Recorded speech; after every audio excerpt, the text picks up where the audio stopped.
So the issue seems to me in Africa to be one of broadband infrastructure. I mean, you were telling me a very interesting story about how these viewing habits spike during times of the day. So why don't you replay that one for me? So at the moment, more people watch Iroko TV in London than they do in the whole of Nigeria. And that's because in Nigeria, broadband penetration just really hasn't hit home yet. Even if you have a job in Nigeria, you probably still can't afford broadband. So a lot of our viewers in Nigeria, they come into work and log on from work, whereas in the West and the UK and US, people might watch a Nollywood film in the morning, and then throughout the day it goes down, and then they get home and the activity spikes again. In Nigeria, it's quiet, and then people get to work, and then the activity spikes during the day, and then it goes down again. And of course, because at work they have the broadband. Yeah, not all companies, but the ones who do, people will just log on, watch Iroko TV.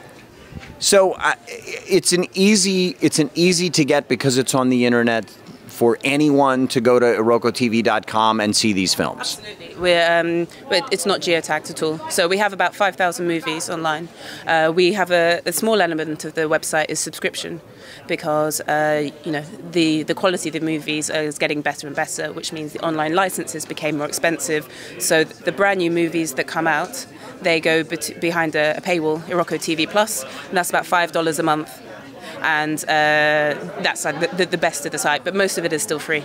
So on the free side, are they advertiser supported?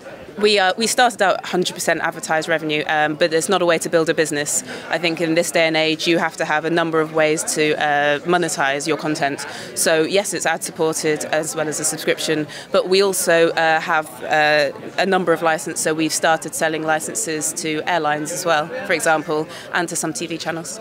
Tell me a little bit about the airline model. So if I'm flying from London to Nigeria, you are now likely to be able to watch a Nigerian film, whereas before you wouldn't be. Now, if you think about Bollywood, for example, I have a feeling that most airlines that used to fly to Mumbai or Calcutta or somewhere like that, there would have been a huge selection of Bollywood films. In Nigeria, Nollywood, people were just ignoring the sort of Nigerian flying population. So that's why we decided to look into the airline model and start selling our licenses to them as well.